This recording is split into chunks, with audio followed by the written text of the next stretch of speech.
चलो फिर स्टार्ट करते हैं। तो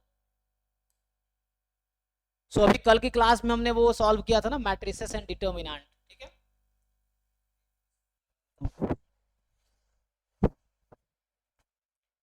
हाँ, तो किसी को पूछना है मैट्रिसेस डिटर्मिनेंट में कुछ, कहाँ से आएगा?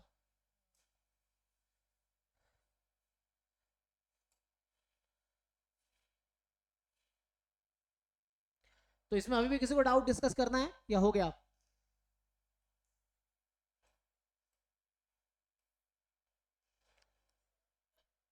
जोर से बोलिए समृद्धि, कर रहे हैं? क्या बोल रहे हैं, नहीं समझ आया।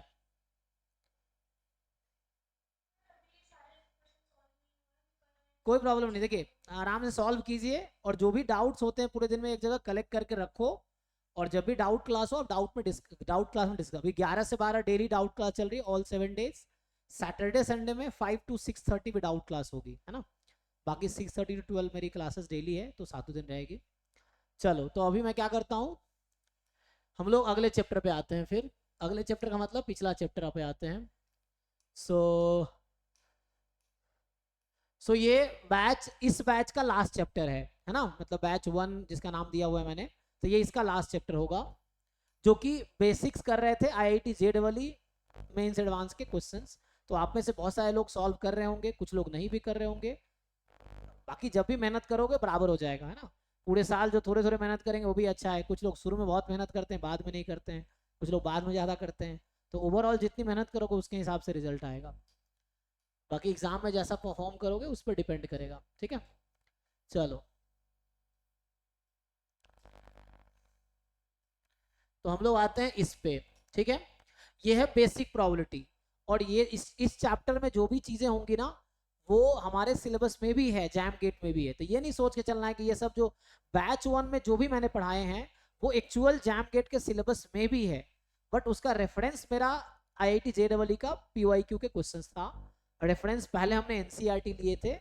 हमने अभी तक जितना भी डिस्कस किया वो सब जेम गेट का पार्ट है, मैंने एक्स्ट्रा बहुत कम पढ़े हैं।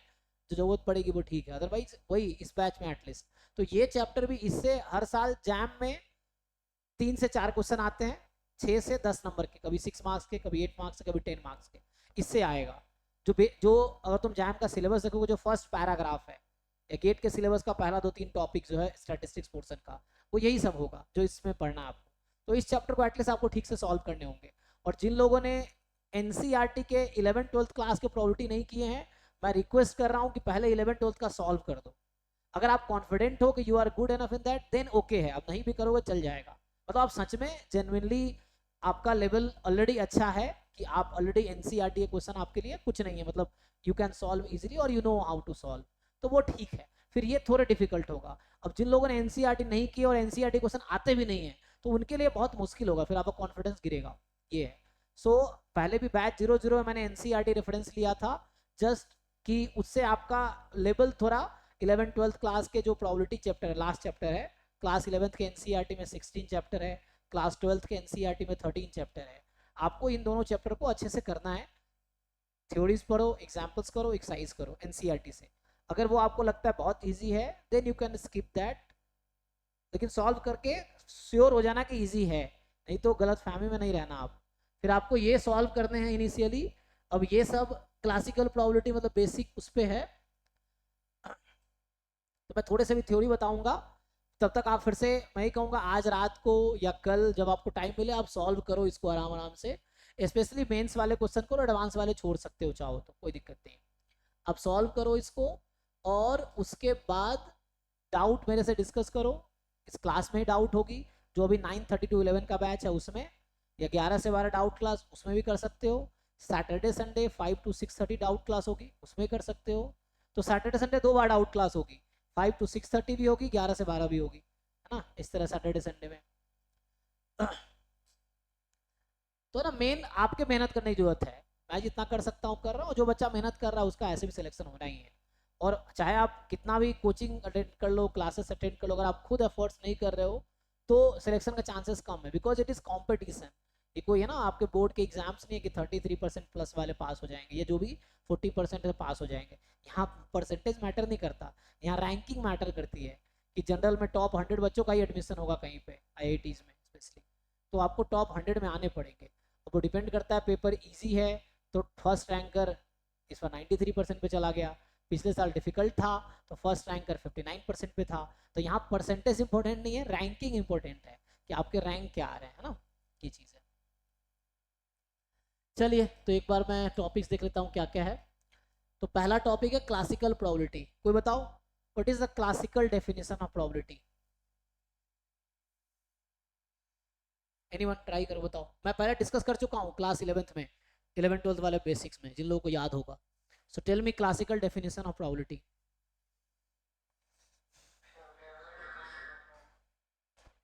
एक आदमी बोलो, कोई एक बोलो ठीक से। हाँ, सत्यम या ओम, कोई बताइए जो बोल रहे थे आप।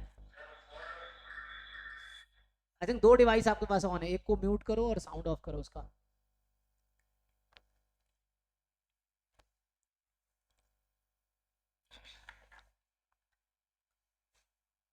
हाँ जी, कोई बताइए।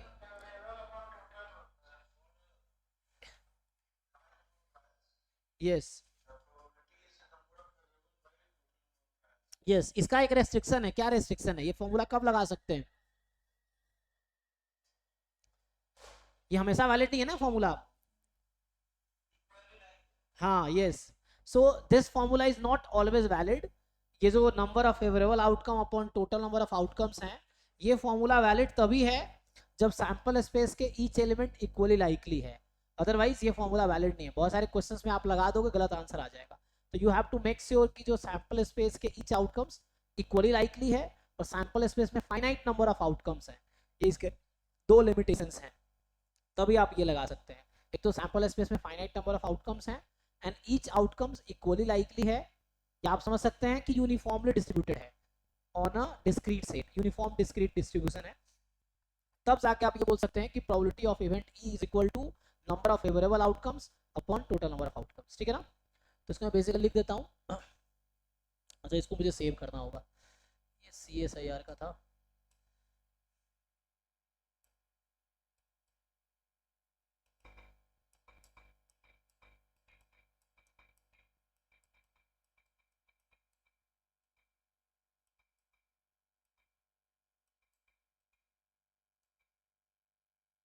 आज क्या डेट है? 22 तारीख है ना?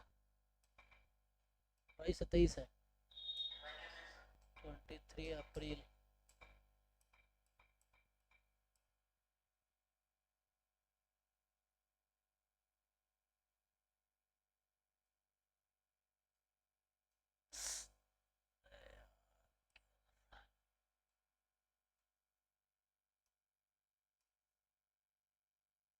चलिए, तो हम लोग अभी डिस्कस कर रहे हैं प्रोबेबिलिटी।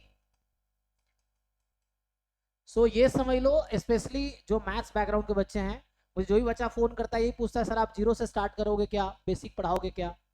तो स्पेशली उन लोगों के लिए बता रहा हूँ कि ये बेसिक्स ही है। ये जो अभी यहाँ से स्टार्ट करूंगा ये 11 12 के लेवल से स्टार्ट करेंगे हम। और पहले भी अभी तक जो भी पढ़ाया वो बेसिक ही पढ़ाया। अभी तक मैंने जो भी टॉपिक्स आप लोगों को पढ़ाए हैं वो सब बेसिक ही था। मेनली जैम गेट स्टार्ट 1 मई से होगा, है ना?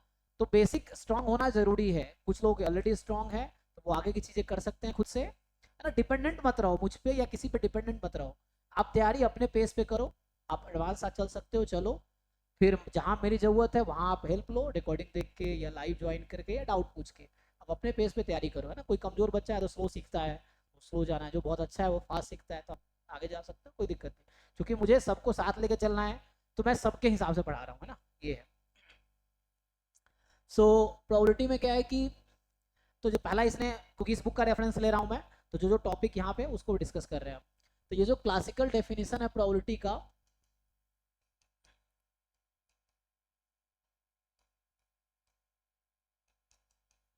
हाँ, सो क्लासिकल डेफिनेशन है प्रोबेबिलिटी में ये होता है कि लेट आपका ओमेगा या एस, एस ले सकते हो सैंपल स्पेस, ये कैपिटल ओमेगा है। ये ओमेगा वही है जो ओम होता था उसमें फिजिक्स में, तो ये ओमेगा नोटेशन यूज कर रहे हैं। तो ये ओमेगा जो है capital omega, this be sample space of n या of a random experiment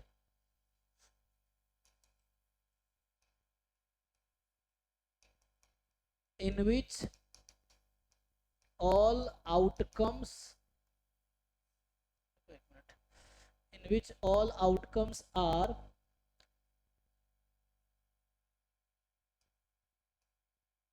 in which all outcomes are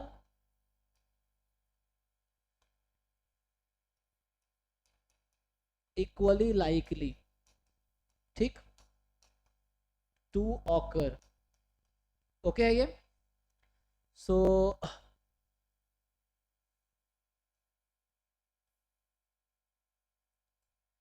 यहाँ पे क्या है कि ओमेगा एक सैंपल स्पेस है, सैंपल स्पेस आपको set of all possible outcomes of a random experiment. Random experiment वो होता है जिसमें फाइनाइट नंबर ऑफ, मतलब एक एक्सपेरिमेंट है जिसमें आप you have the outcomes but you can not exactly tell the exact result.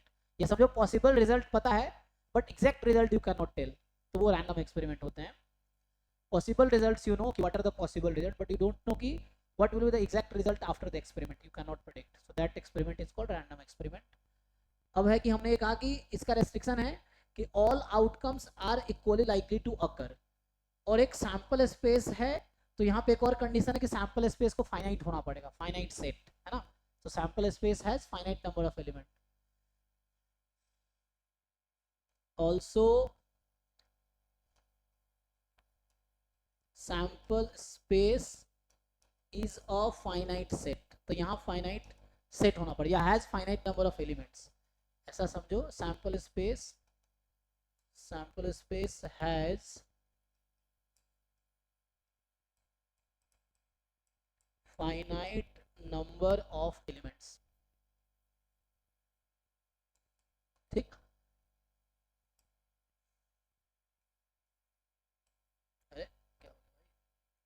So omega be the sample space of a random experiment in which all outcomes are equally likely to occur, also sample space has finite number of elements। अब है let E be an event associated with omega. तो event की क्या definition है? Event की definition क्या है?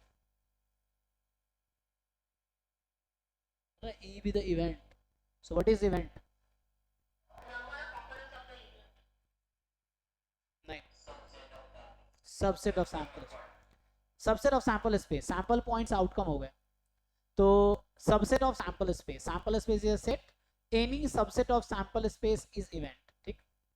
बाद में आएगा कि any element of sigma field is called event, है ना, वो बाद में आएगा कि सिग्मा फील्ड के जो एलिमेंट्स हैं वो इवेंट्स होते हैं। सो तो अभी आगे आते हैं। सो हमने ये कहा देन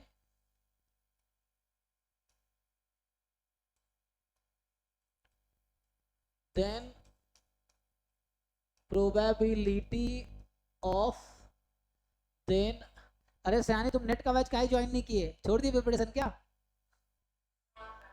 अरे तो क्वेश्चन तो करने चाहिए, जब मैं क्लास ले रहा हूँ तुम नेट के डाउट इस बैच में पूछते हो। अभी नेट अभी 1 तारीख तक, 1 मई तक, नहीं नहीं, हाँ हाँ वो अच्छी बात है। जैसे मैं अभी PYQ करा रहा हूँ ना, तो PYQ तो जो नेट का करोगे वो तो जैम में भी हेल्प करेगा, गेट में भी हेल्प करेगा। अरे एटलीस्ट मैं ये कह रहा हूँ कि वो एक ढंग से करो, जैसे अब अभी लिनियर अलजेब्रा मैं करा रहा था आज, PYQ कराया नेट का, तो तुम नेट एस्पिरेंट्स रहे हो या अभी भी होगे, बता नहीं रहे हो अलग बात है, तो एग्जाम देना गलत नहीं है। हाँ ठीक है, एग्जाम देना गलत नहीं है, एग्जाम तुम दो, कोई भी दे सकता है। तो एटलीस्ट मैं क्लास में करवा रहा हूँ तो ज्वाइन कर ही सकते हो, वहाँ पे क्या है PYQ तुम डिस्कस कर सकते हो, एटलीस्ट जो बता रहा हूँ वो तो सीख सकते हो ना, कोई नहीं वीडियो देख लेना, एटलीस्ट हेल्प करेगा ना। जो नेट की चीज़ है तो गेट में भी हेल्प करेगी ना, नेट गेट में कॉमन सिलेबस है नेट गेट का। तो so then probability of event E, है ना, तो इसको लिखेंगे mathematically, probability of E is equal to, तो ये होता है number of element in E upon number of element in sample space, या ऐसे लिख सकते हैं number of favourable outcomes to E upon total number of outcomes S, है ना। सो ये हो गया, तो ये आपका डेफिनेशन हो गया, क्लासिकल डेफिनेशन हो गई प्रोबेबिलिटी की, ठीक है। So this is classical definition of probability. तो इस पे बेस्ड आपके, सो यहाँ पे क्या है ना, यहीं पे परमुटेशन कॉम्बिनेशन खूब लगता है ना, क्योंकि आपको निकालने होते हैं number of element in E, number of element in sample space.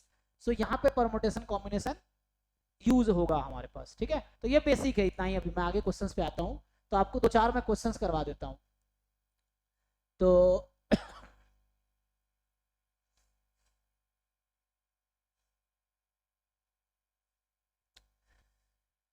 चलो भाई, किसी ने ट्राई किया क्वेश्चंस? 17? अच्छा, ट्राई करके आए हो आप, ओके। तो रुको मैं थोड़ा चैट ऑन कर देता हूँ, अगर ट्राई करके आओ तो हम ट्राई कर सकते हैं, ठीक है।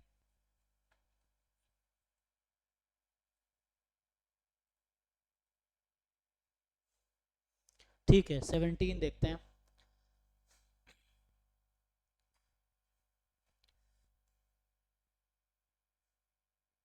चलिए, 17 कह रहा है कि 15 coupons are numbered 1 2 3 up to 15, ठीक, रेस्पेक्टिवली।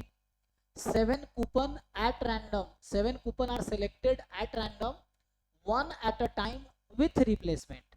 एक उठाया, देखा क्या है, वापस रख दिया। दूसरा उठाया, देखा क्या है, वापस रख दिया। तीसरा उठाया, देखा क्या है, वापस रख दिया। विथ रिप्लेसमेंट, वापस रखा बॉक्स में। विदाउट रिप्लेसमेंट होता वापस नहीं रखते बॉक्स में, बाहर रखते फिर। तो ये था, तो विथ रिप्लेसमेंट है। The probability that the largest number appeared on a selected coupon is 9 is, ठीक। चलिए,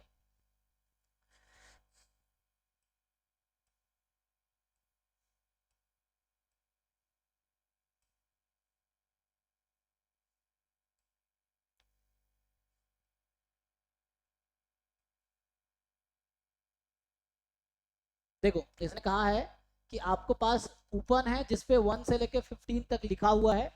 आपने सेलेक्ट किया 7 coupon, so we are selecting 7 coupon at random with replacement. तो मुझे बताओ जी, total number of element in the sample space क्या होगा?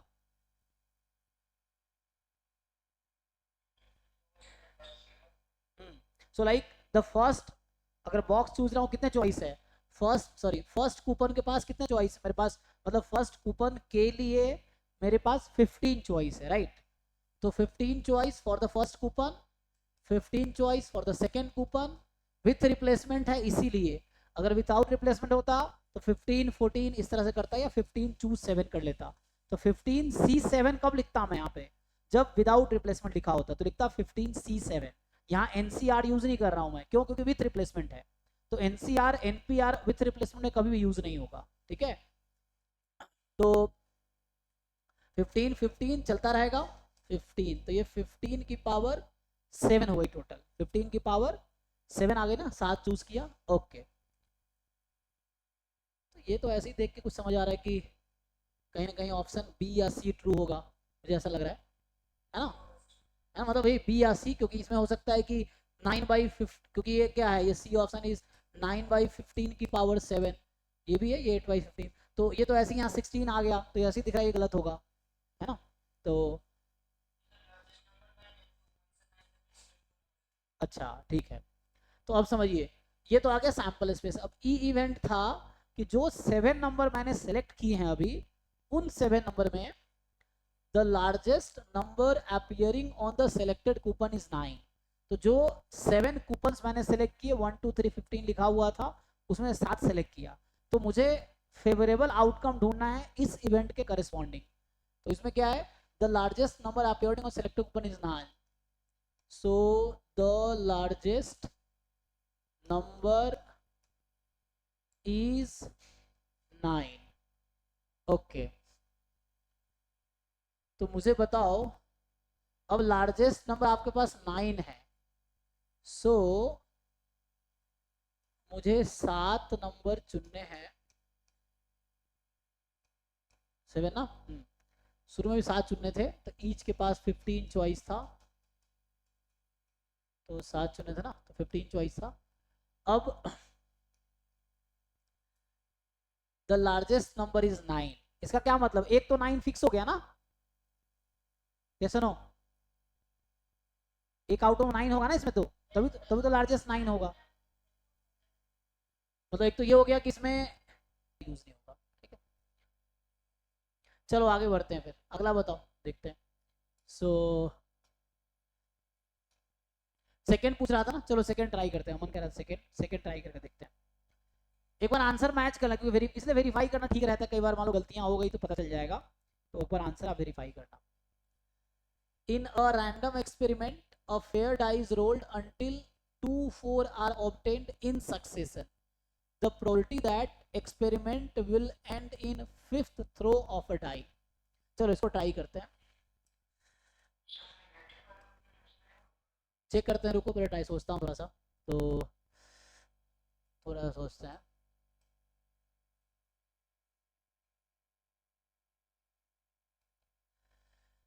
कह रहा है कि एक रैंडम एक्सपेरिमेंट डाई को रोल किया तब तक जब तक कि 2 बार 4 ना आ जाए। तो ये पूछ रहा है कि क्या प्रोबेबिलिटी है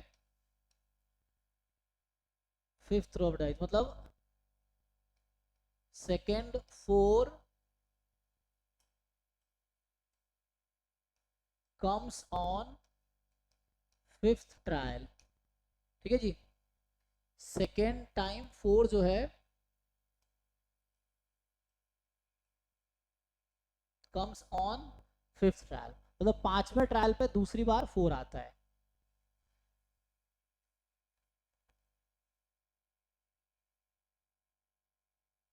कंजिक्यूटिव नहीं बोला ना, 2 कंजिक्यूटिव नहीं बोला, कंजिक्यूटिव होता क्वेश्चन अलग होता।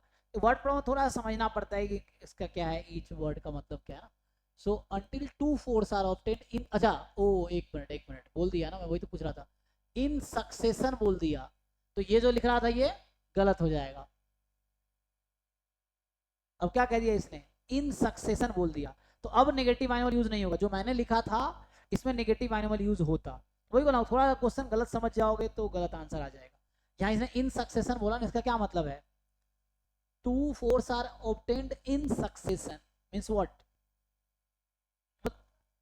हाँ एक के बाद एक आएगा ना, तो ये जो मैं लिख रहा था कि second 4 comes on fifth trial, ये गलत है, ऐसा नहीं लिख सकते हैं। क्यों, क्योंकि सक्सेशन है बोल दिया। तो यहाँ पे हो सकता है पहला टाइम 4 पहली बार में आ जाए और दूसरा 4 5वीं बार में आए, तो ये भी वैलिड होगा। तो ये नेगेटिव बाइनोमियल से आप जो कह रहे थे उसे नहीं होगा। क्यों नहीं होगा, सक्सेशन की वजह से।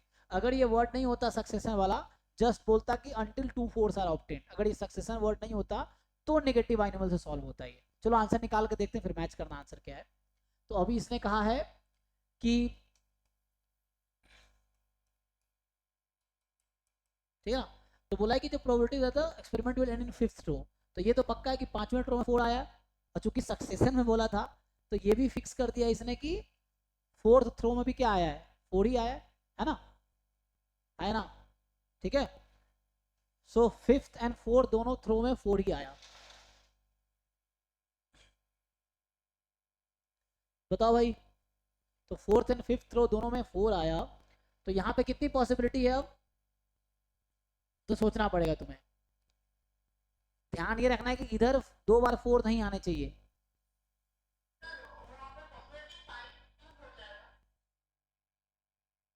क्या होगी,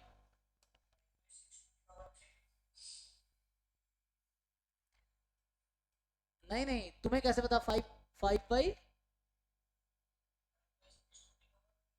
नहीं नहीं नहीं नहीं वो नहीं होगा, तुम्हें यहाँ भी तुम्हें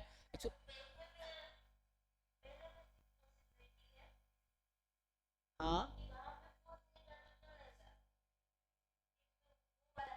यहाँ 4 नहीं आएगा ये गारंटी है, यहाँ 4 नहीं आएगा इसकी गारंटी है ना, तो यहाँ 1 2 3 5 6 आ सकता है, ठीक है ना। हाँ जोर से बोलो।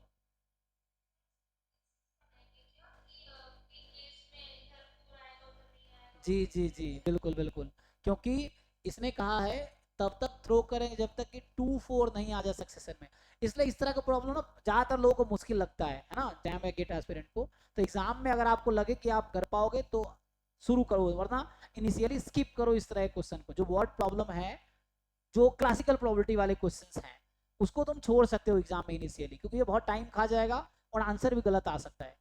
क्योंकि जरूरी नहीं आंसर सही आएगा, क्योंकि थोड़े से केसेस एक्स्ट्रा या कम लिए तो आंसर गलत आएंगे, तो ज्यादातर चांस रहता है गलत होने के इसमें। ठीक है,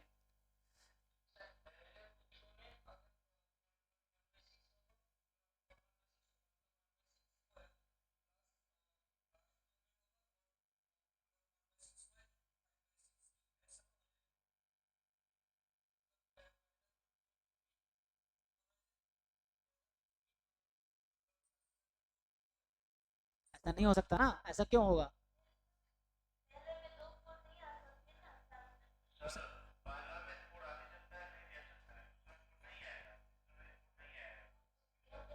तो ऐसा भी तो हो सकता है कि पहला फोर ना आए, दूसरे में फोर आ जाए, तीसरे में फोर ना आए। हाँ, दूसरे में फोर आ सकता है, पहला में फोर ना आए, ये भी तो हो सकता है। तो यहाँ केसेस,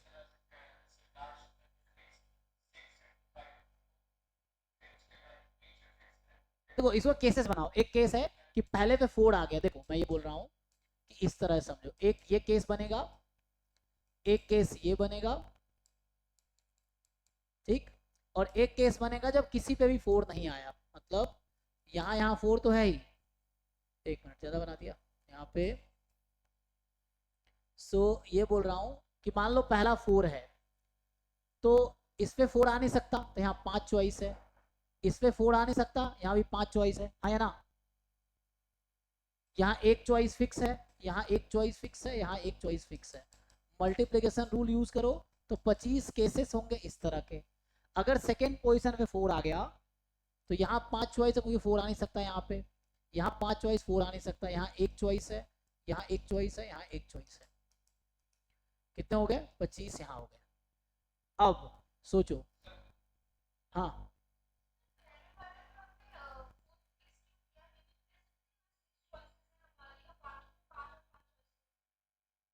यहाँ सिक्स चॉइस है, बाकी में पांच, वो भी कर सकते हो, उससे भी आप कीजिए बात बराबर। मैं यहाँ पे वो कर रहा हूँ, जो आप कह रहे हैं ना वो यहाँ कर रहा हूँ। तो अब यहाँ पे मैं ये बोल रहा हूँ कि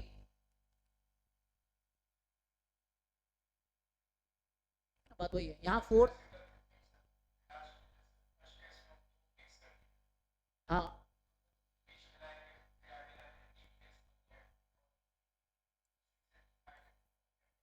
अब यहाँ पे क्या है, यहाँ पे कितने चॉइस है मेरे पास? सिर्फ पांच, पांच, पांच, छह क्यों ले रहे हो?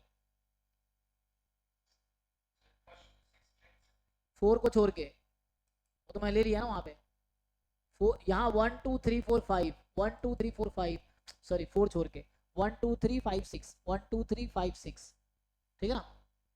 ये वाला, ये पॉसिबिलिटी कह रहा हूँ मैं।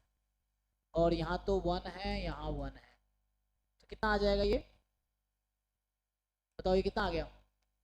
125। तो इसको ऐड कर लो, कितना आया टोटल?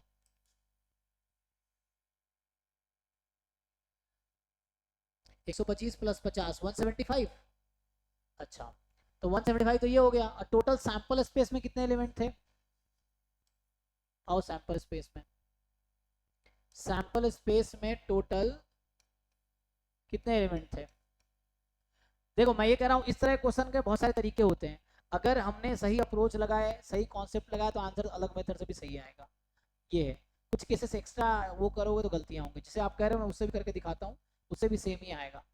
अभी इसका देख लो, तो हमने 5 बार टॉस किया ना, तो टोटल पॉसिबिलिटी 6 चॉइस है, six, six, six, six choices हैं। तो यहाँ से आपका 6 की पावर 5। सो प्रोबेबिलिटी इस क्वेश्चन का आ गया 175/6 की पावर 5। तो मेरे हिसाब से ए आना चाहिए। देख लो एक बार आंसर क्या है। दूसरा अप्रोच बताता हूँ जो आप कह रहे थे, ठीक है। आप कह रहे हो कि हम ऐसा नहीं लगाएंगे, तो वो भी चल जाएगा। दो केस में करना चाहते हो, दो केस में भी हो जाएगा। टू केसेस में करना चाहते हो ना, तो यहाँ फोर फोर फिक्स है, यहाँ कह रहे हो सिक्स चॉइस कुछ भी ले लो, और यहाँ पे पांच चॉइस लो फोर को छोड़ के, ये कह रहा था ना कोई अभी, तो यहाँ पांच चॉइस ले लो, और यहाँ पे पांच चॉइस ले लो, ये कह रहे हो आप। तो यहाँ हमने वन से लेके सिक्स तक सब लिया है, यहाँ फोर को नहीं लिया है, बस यहाँ फोर को नहीं लिया है, ठीक। अच्छा, अगला चॉइस और हो सकता है केस, आप लोग जो सोच रहे हैं यहाँ फोर फोर है, ठीक है।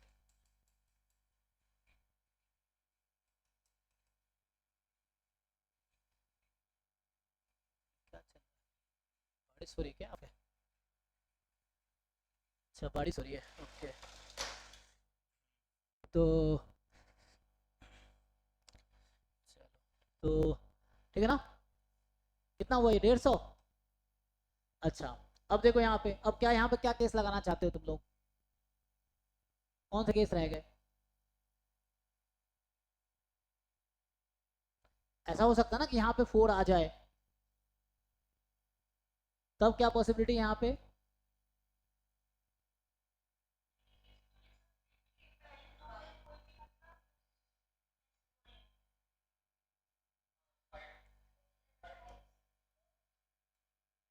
सो यहाँ 1 to 5 रखो, यहाँ 1 से 5 तक, यहाँ 1 से 5 तक, मतलब 4 को छोड़ के यहाँ 4 नहीं आ सकता, यहाँ 4 नहीं आ सकता, एक चॉइस, एक चॉइस, एक चॉइस, तो यहाँ से आ जाएगा।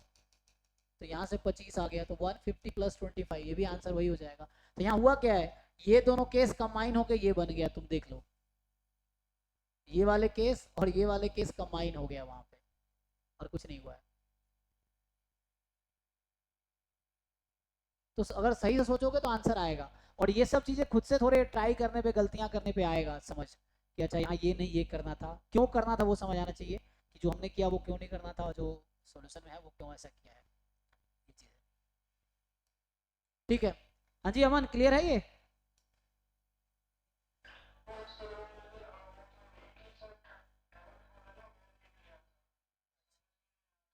हाँ, ऐसे क्वेश्चन अच्छा है ये, गलती से लोग नेगेटिव एनिमल डिस्ट्रीब्यूशन यूज कर सकते हैं, लेकिन वो नहीं यूज कर पाएंगे बिकॉज ऑफ सक्सेशन।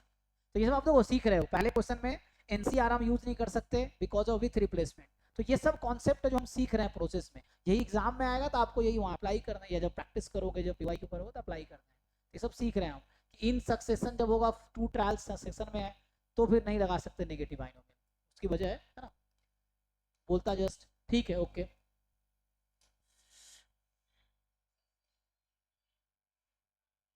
जी, अगर ये बोलता कि 5 ट्रायल में, मतलब 5th ट्रायल पे दूसरा 4 आ जाए तो नेगेटिव आयन लगा देते, जो कि आगे पढ़ेंगे हम डिस्ट्रीब्यूशन में डिटेल में कि what is probability of getting second 4 on 5th trial, तो उससे आ जाता। और बताओ जिन लोगों ने ट्राई किए। हाँ, 7, जस्ट 7, ये वाला, ओके। तो if 12 identical balls are to be placed in 3 different boxes, ऐसे ना अभी देख के बता रहे, ट्राई करके पूछ रहे हो ना आप?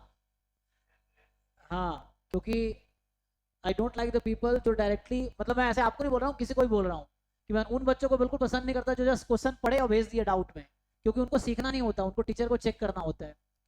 तो वैसे बच्चों का कुछ हो नहीं सकता लाइफ में।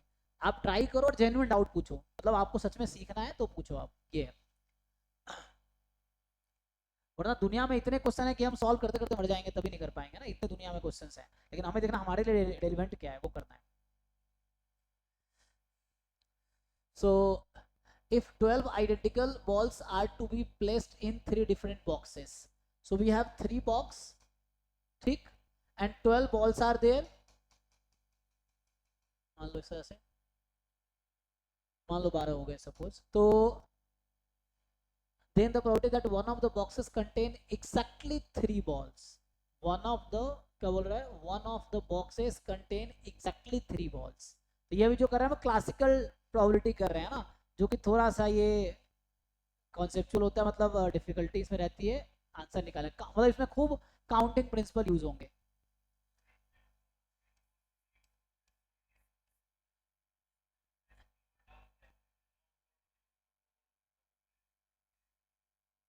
तो सोचते हैं एक मिनट, क्योंकि हमें सोचना होता है किस तरह से सोचना है, यहाँ ये भी इंपॉर्टेंट है, कहीं दूसरे अप्रोच सोचेंगे, गलत सोचेंगे, ये देखना होता है। तो पहले सैंपल स्पेस में कितने एलिमेंट है, ईच बॉल के पास 3 चॉइस है ना, दूसरे बॉल के पास भी 3 चॉइस है, तो ईच बॉल के पास 3 चॉइस है, तो कितना हो गया, 3 3 3 12 टाइम मल्टीप्लाई होगा ना, तो 3 की पावर 12, तो ये आ गया। Each ball has 3 choices, the first ball has 3 choice, second ball has 3 choice, and so on। क्या प्रोबेबिलिटी कि one of the box contain exactly 3 ball, क्या प्रोबेबिलिटी है कि one of the box contain exactly 3 balls?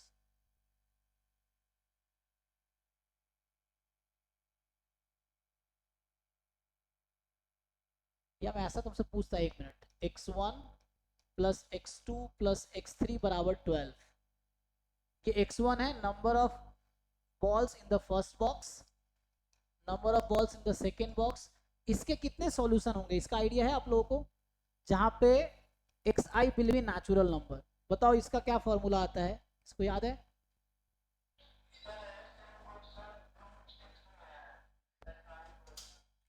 क्या आएगा?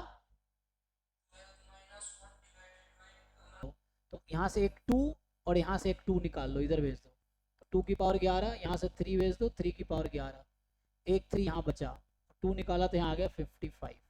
तो ये answer हो गया एक्चुअली।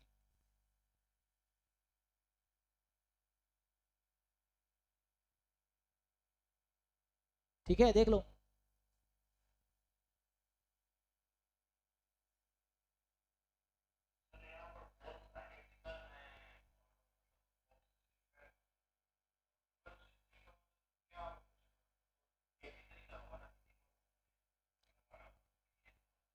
लेकिन आप कैसे श्योर होंगे कि 3 बॉल एक बॉक्स में है?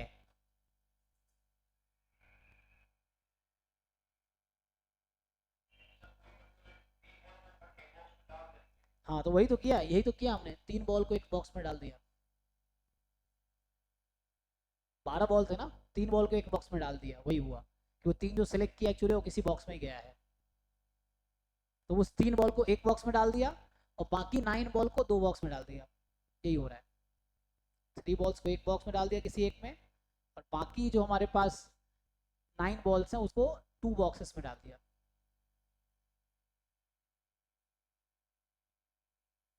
इसमें कंफ्यूजन रहेगा, मैं बोल रहा हूँ, जब पूरे तुम बहुत सारे क्वेश्चन प्रैक्टिस कर लोगे तब भी तुम्हें काउंटिंग में कंफ्यूजन, कभी तुम्हें समझ नहीं आएंगे यहाँ ऐसा क्यों हो रहा है, तो इसमें बहुत ज़्यादा प्रैक्टिस चाहिए। तो तुम कर सकते हो, इनिशियली तुम्हें हो तो तुम इस तरह क्वेश्चन बहुत ज़्यादा नहीं, कुछ करके ठीक है। हालांकि जैम में इतना डिफिकल्ट आता नहीं है, इस तरह काउंटिंग करने की बहुत ज़्यादा जरूरत नहीं पड़ती है। अभी 2023 में 1-2 क्वेश्चन आए थे, उससे पहले बहुत आसान आसान आए हैं।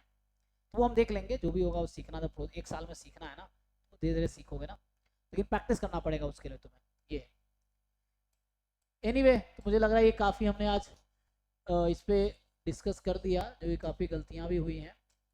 तो है ना, ये क्लासिकल प्रोबेबिलिटी वाला जो क्वेश्चन है, जो number of favourable outcome count करने, थोड़े से पेचीदा है। तुम्हें इसमें काउंटिंग सही कर पाओगे तो आंसर सही आएगा, नहीं तो प्रॉब्लम है। फिर भी ट्राई करके आओ, देखते हैं, कोई दिक्कत नहीं। कितने क्वेश्चन इस टॉपिक में है?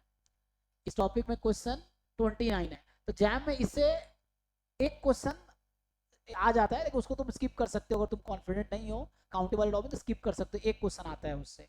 बाकी जो आएंगे इससे आते हैं जैम में। जैम में 3-4-5 क्वेश्चन आते हैं बेसिक प्रोबेबिलिटी से, जैसे अब ये addition and subtraction law of probability. अब ये सब थोड़े आसान होंगे तुम्हारे लिए, इवेंट वाले चीजें, जब ये इस तरह से इंडिपेंडेंट या कंडीशनल वाले आसान रहते हैं। तो अभी मैंने जस्ट आपको क्लासिकल का एक डेफिनेशन बताया था, कुछ क्वेश्चन ट्राई कर रहे थे। तो हालांकि क्वेश्चन थोड़े थोड़े से मुश्किल है ना, देख रहे हो कि एनसीईआरटी बहुत आसान आसान क्वेश्चन थे।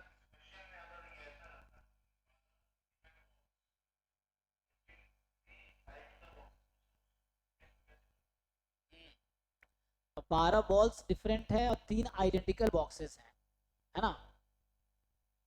सो तो उसमें मुझे लग रहा है कि चेंज हो जाता, वहां पे क्या हमारे पास 9 आइडेंटिकल बॉक्स थे और 3 डिफरेंट बॉक्स थे। तो 9 के पास 3 चॉइसेस था ना, अब बॉक्स के पास चॉइसेस बॉल हो जाएंगी। हाँ तो वहाँ पे अब 12 तुम्हारे पास डिफरेंट बॉल्स है ना, और 3 आइडेंटिकल बॉक्सेस, ये कह रहे हो। तो बॉक्स आइडेंटिकल है तो बॉक्स को इंटरचेंज करने कोई फर्क नहीं पड़ेगा, और बॉल से फर्क पड़ेगा। क्या आंसर आता है इसमें बताओ? हाँ परमुटेशन तो होगा, बट कैसे सॉल्व करेंगे इसको?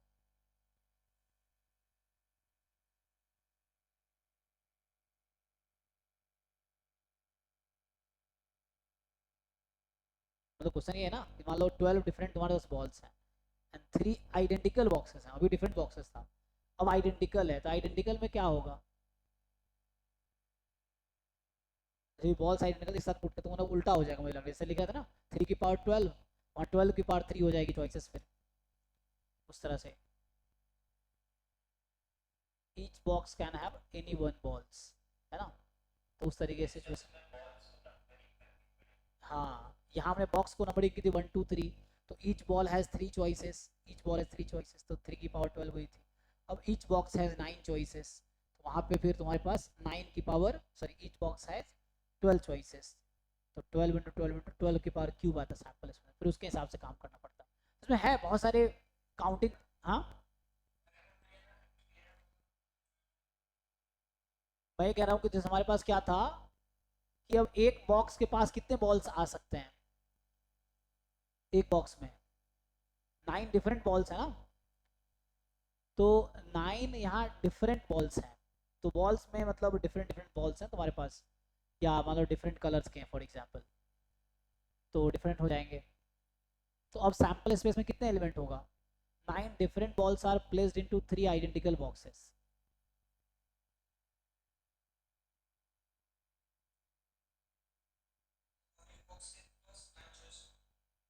हाँ, हर एक बॉक्स के पास 9 चॉइस है एक्चुअली अब। सो 9 इन मतलब 9, अच्छा मैं तो 9 तक पहुंच जाता हूँ, हमारे पास 3 और 12 था एक्चुअली। तो हर एक बॉक्स के पास 12 बॉल्स हैं, डिफरेंट बॉल्स हैं, 9 नहीं 12, 12 बॉल्स हैं डिफरेंट, और 3 आइडेंटिकल बॉक्सेस हैं। तो each box has now 9 choices. Yes. हाँ हाँ 12 क्यूब, यस यस 12 क्यूब। तो वो क्वेश्चंस आगे डिस्कस करेंगे, देखो डिस्कस वन सीखेंगे, आप भी सीखोगे हम भी सीखेंगे, ये चीज़ें हैं। आपको कोशिश करना ज़्यादा सीखना है, फिर उसको इम्प्लीमेंट करना है। हालांकि ये JEE में थोड़े लेवल डीप रहता है, हमारा जैम में क्योंकि प्रोबेबिलिटी इनिशियल प्रोबेबिलिटी बहुत कम है, बाकी तो रैंडम वेरिएबल पोर्शन ज़्यादा है, लेकिन एटलीस्ट 5 से 10 नंबर के क्वेश्चन आ जाते हैं, ठीक है ना, टोटल मिला के। इट्स नॉट लाइक क्लासिकल से एक क्वेश्चन जैम में आता है, ये उसमें जनरली बेस थ्योरम वाले क्वेश्चन मिल जाते हैं जनरली आके आगे, अदरवाइज हाँ बेस थ्योरम से रिलेटेड मिल जाता है, क्लासिकल वाले बहुत कम ही आएगा, नहीं है।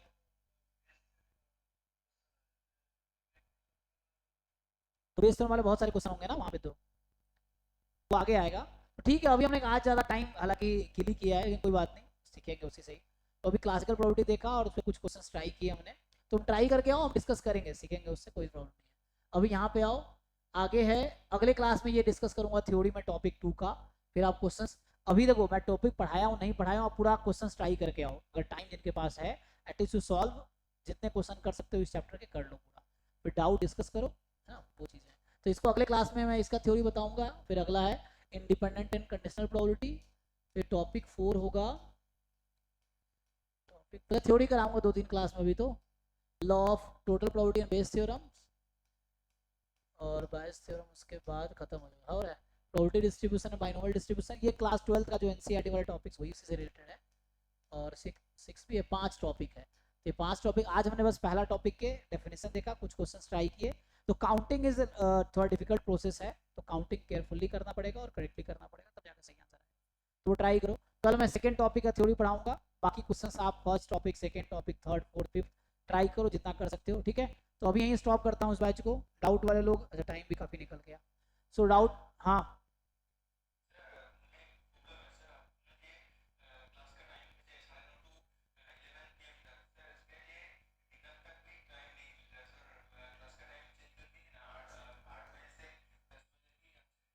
अच्छा, आपका डिनर कितना टाइम रहता है?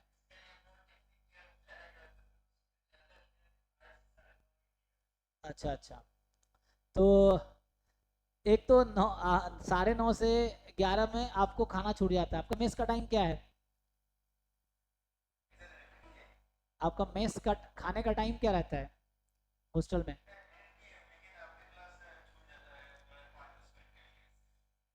10 PM, 10 बजे? नहीं, कितने से कितने तक रहता है टाइम, स्टार्ट कब होता है? मतलब खाने का क्या क्या छूट जाता है? 5-10 मिनट का कोई इशू नहीं है, बाकी दूसरों को क्या दिक्कत है, बाकी लोगों को? तुम ऐसे देखो तो डिनर, हाँ कैसे?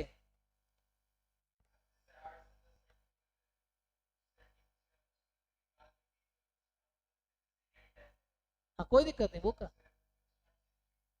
तो वो कर देंगे, कोई दिक्कत, वो तो फ्लेक्सिबल टाइम चलता रहता है। अभी मैं उसमें नेट का बैच ले रहा हूँ, तो उसको चेंज ही तो करना है ना। तुम लोग यही चाह रहे हो ना, जैम वाले बच्चे हैं, कि एक जैम का बैच होगा 6:30 से, यही चाह रहे हो ना, आगे यही होगा। 1 मई के बाद यही शेड्यूल होगा, अभी थोड़े दिन मैनेज करो। 6:30 से भी डिस्कस किया था ग्रुप में तुम लोगों ने, तो ये जैम का एक बैच होगा। दूसरा तुमने 8 से 6:30 से 8 ना, 8 से 9:30 ये जैम का दूसरा बैच होगा। ये तो पहले 2-2 घंटे की क्लास थी, 1.5 घंटे क्यों करते, तो बैच बढ़ गई, दूसरा डाउट क्लास का टाइमिंग बढ़ेगा, वरना डाउट क्लास हटा दूंगा तो ऐसे भी हो जाएगा 6 से 8, 8 से 10, 10 से 12, मैं 3 बैच ऐसे भी पढ़ा सकता हूँ। लेकिन ऐसे बैच पढ़ाऊंगा 3 बैच, तो फिर उसमें डाउट क्लास तुम्हारे नहीं होंगे, तो डाउट क्लास रखने के चक्कर में आधा 1.5 घंटे हमने कम कर दिए हैं, ताकि डाउट क्लास बढ़ जाएगा, है ना, इसीलिए। वरना 2-2 घंटे पढ़ा सकता हूँ तीनों बैच, 6 से 8, 8 से 10, 10 से 12, तो वैसे 3 बैच चलेंगे, फिर उसमें डाउट क्लास नहीं होगा ये। तो तीसरा है तुम्हारा 9:30 to 11, यही ना, यही चाहते हैं लोग, तो गेट वाले लोग थोड़ा मैनेज करो इसको, ये है। बाकी जो फोर्थ हमारा टाइम रहेगा 11 से 12 रात को डाउट क्लास। अरे इसको मैनेज करो आपके साथ, देखो एक ऐसा परफेक्ट टाइम होगा ही नहीं जहाँ सबको, तो मेरी मजबूरी समझो। मैं सुबह 8-9 बजे जाता हूँ ऑफिस, मतलब कॉलेज, 9 से 6 बजे तक ऑफिस में बैठता हूँ, 6:30 से 12 यहाँ पढ़ा रहा हूँ। हाँ,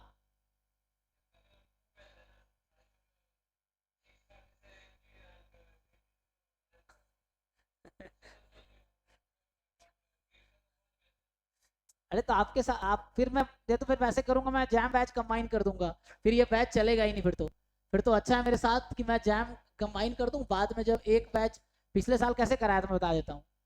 जैम का पहला बैच चलाया हमने, पहला बैच कंप्लीट हो गया, तो गेट का बैच उसी में कंटिन्यू हो गया, फिर जैम का वो बैच स्टॉप कर दिया हमने, बाद में दोनों बैच को कंबाइन कर दिया PYQ और मॉक टेस्ट में, तो एंड में एक जैम एक गेट बचा। तो ये तो फिर पिछले साल वाला चीज़ मैं कर सकता हूँ, अगर कंप्रोमाइज़ नहीं करोगे तो फिर ये बैच चलेगा ही नहीं, फिर तो इसकी कोई ज़रूरत ही नहीं है। जैम एंड गेट का यही बैच हो जाएगा फिर, कंबाइंड बैच। फिर जब तक जैम का पूरा सिलेबस कंप्लीट होगा उसी में चलता रहेगा गेट भी, जब जैम का सिलेबस कंप्लीट हो जाएगा तो गेट का एक्स्ट्रा सिलेबस स्टार्ट होगा, एंड देन उसके बाद जब जैम कंप्लीट, बाद में कंबाइन कर देंगे दोनों। तो ये भी कर सकते हो, इसके लिए मैं कोई ज़्यादा टेंशन नहीं लूँगा, फिर इसको मैं ऐसा कर दूंगा, फिर 6 to 8, 8 to 10, कोई दिक्कत नहीं है। 6 to 8, 8 to 10, ये कर लो, कोई प्रॉब्लम नहीं है। फिर 10 to 12 डाउट हो जाएगा, मुझे कोई दिक्कत नहीं है, ऐसा कर लो, ठीक है। तो गेट का कोई एक्स्ट्रा बैच नहीं चलेगा, ठीक है ना, जस्ट जैम के साथ ही चलेगा, जैसे पिछले साल पढ़ाए थे सेम चलेगा, तो मुझे कोई प्रॉब्लम थोड़ी है।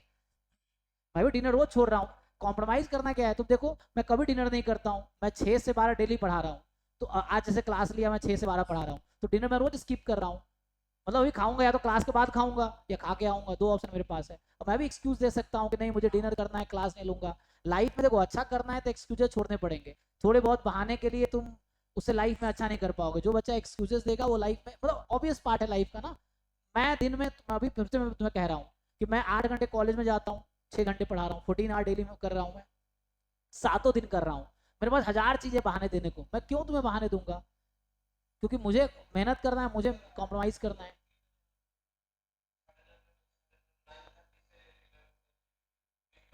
हाँ वही बोल रहा हूँ, अगर कॉम्प्रोमाइज नहीं करोगे तो मुझे, क्योंकि मैं गेट का बैच इसलिए अलग चला रहा हूँ क्योंकि पिछले साल बच्चों ने कहा कि सर गेट का अलग चलता शुरू से तो ज़्यादा बेटर रहता, मैंने कहा ठीक है ऐसा करते हैं। तो वो चीज़ें हैं, क्योंकि उससे गेट वालों को फायदा होगा, तो अगर कॉम्प्रोमाइज, हाँ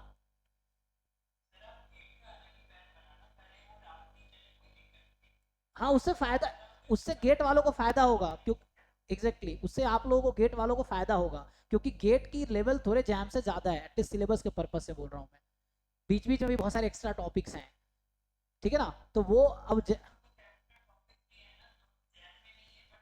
है। हाँ तो मैंने कहा ही था कि उससे क्या होगा कि गेट के बैच में गेट का सिलेबस पढ़ाएंगे, जैम के बैच में जैम का सिलेबस पढ़ाएंगे। तुम अगर 1 to 1 मैप करोगे, दोनों का लिखने का तरीका अलग अलग है, तुम सिलेबस देखो तो जैम के सिलेबस अलग वे में लिखा गया है, गेट का सिलेबस अलग वे में लिखा गया है। तो गेट बैच में गेट के सिलेबस के तरीके से पढ़ाया जाएगा, जैम बैच में जैम के सिलेबस तरीके से पढ़ाया जाएगा, ये चीज़ें हैं। चूंकि गेट में बच्चे बहुत ज़्यादा नहीं होते हैं, तो लास्ट ईयर चूंकि चलो फिर भी एंड तक 150 बच्चा, 100-150 बच्चे गेट के हो गए थे एंड तक, तो अभी भी बहुत है, तो एंड में अभी हो जाएगा 2 महीने में, बहुत बच्चे 600-700-800 ऐसे ही हो जाएंगे। तो मैं इसलिए चाहता हूँ गेट का अलग पढ़ाओ, कि गेट की पर्टिकुलर तैयारी होगी, गेट की तैयारी के साथ में उसमें नेट भी हो जाएगा, क्योंकि मैं जैम के साथ नेट नहीं करा सकता, net is different thing, jam वालों को उससे कोई मतलब नहीं है नेट उट से। तो जैम में गेट कंबाइन मतलब थोड़ा पढ़ा दूंगा, गेट में तुम्हारा नेट तो भी हो जाएगा, थोड़ा सा कॉमन सिलेबस की बात कर रहा हूँ, तो उससे फायदा होगा तुम्हारा ही। कॉम्प्रोमाइज नहीं करोगे तो जो जैसे चल रहा है वैसे कर दूंगा, मुझे कोई दिक्कत थोड़ी है, मैं तो 6 से 12 पढ़ाने के रेडी हूँ। अब तुम्हें है, क्योंकि अब थोड़े थोड़े चीज़ों के लिए तुम कॉम्प्रोमाइज़ नहीं करोगे, तो उससे क्या है, तुम्हारा नुकसान होगा। मतलब there will be 2 batches of JAM, जिसमें सेम चीज़ें पढ़ाई जाएंगी, दोनों में कोई डिफरेंस नहीं होगा। नहीं नहीं, देखो वो तो, वो करने की बात है, मैं तुम्हें क्या बताऊं, क्या बोलते हैं उसे, एडजस्ट करने की बातें हैं, है ना, जो डिफिकल्ट सिचुएशन में, तो उसमें सब अपना अपना फायदा देख रहा है कि मुझे, अरे कोई तुम थोड़े दिन कर लो, कंफर्ट हो जाएगा, उसमें क्या है।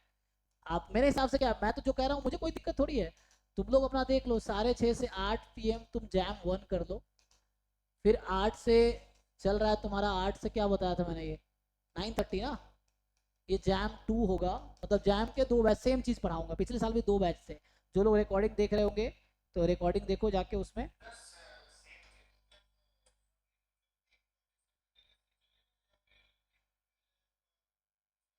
नहीं नहीं, ये अभी 1 मई से ये चलेगा, ये जैम 1 मतलब पहला बैच ये बोल दो, ये 1 मई में स्टार्ट होगा। और ये वाला बैच जैम 2 बोल दो, ये 1 जून को स्टार्ट होगा। अभी इसमें आईएसआई का बैच चल रहा है इस टाइम पे। अभी आईएसआई का पढ़ा रहा हूँ। आईएसआई का एग्जाम है 19 जून को, सॉरी 19 मई को एग्जाम है आईएसआई सीएमआई का। तो इस टाइम में मैं अभी सीएमआई और आईएसआई पढ़ा रहा हूँ। तो ये जब कंप्लीट हो जाएगा। हाँ नहीं नहीं नहीं, पीजी, आईएसआई पीजी 12th। अरे हाँ 12th मई को ना, सीएमआई का है 19 मई को, वो मुझे कंफ्यूजन दोनों में था। मतलब 12th मई को आईएसआई है तो 19 मई को सीएमआई है, दोनों बैच चल रहा है इसी टाइम पे ऑल्टरनेटिवली। तो सेम टाइम पे एक दिन आईएसआई एक दिन सीएमआई चलता है। तो इस टाइम पे भी वो चल रहा था, 19 मई को सीएमआई का एग्जाम कंप्लीट होगा। तो 10 दिन का गैप लेके फिर 1 जून से यहाँ जैम का बैच स्टार्ट होगा इस टाइम। इसमें अभी जैम का कंटिन्यू होगा 1 मई से। ये टाइम गेट का है। लास्ट ईयर मेरा 9 to 11 बैच था, एक 7 to 9 था, एक 9 to 11 था, और 6 to 7 डाउट क्लास चलती थी पिछले साल डेली। 6 to 7 डाउट क्लास था, 7 to 9, 9 to 11, 11 से 12 कुछ नहीं था। तो ये है, अब तुम एडजस्ट करने की बात है ना, कोशिश करोगे तो क्या ही दिक्कत है। नहीं तो रिकॉर्डिंग मिल ही रहा है, तो ये इसमें गेट कर लो, कोई दिक्कत नहीं है। अभी 1 मई तक इसमें चल रही है बेसिक बैच 1 इस टाइम पे, ठीक है। 1 मई तक ये चलता रहेगा, सो थोड़ा एडजस्ट करो। 1 मई के बाद ये शेड्यूल हो जाएगा, क्योंकि अभी इस टाइम पे मैं CSR नेट का पढ़ा रहा हूँ। तो 1 मई तक इसको नेट वाला बैच मैं, दूसरे टीचर पढ़ाते थे, अभी मैं पढ़ा रहा हूँ। तो ये इसको जो मेरा पार्ट करा के, हाँ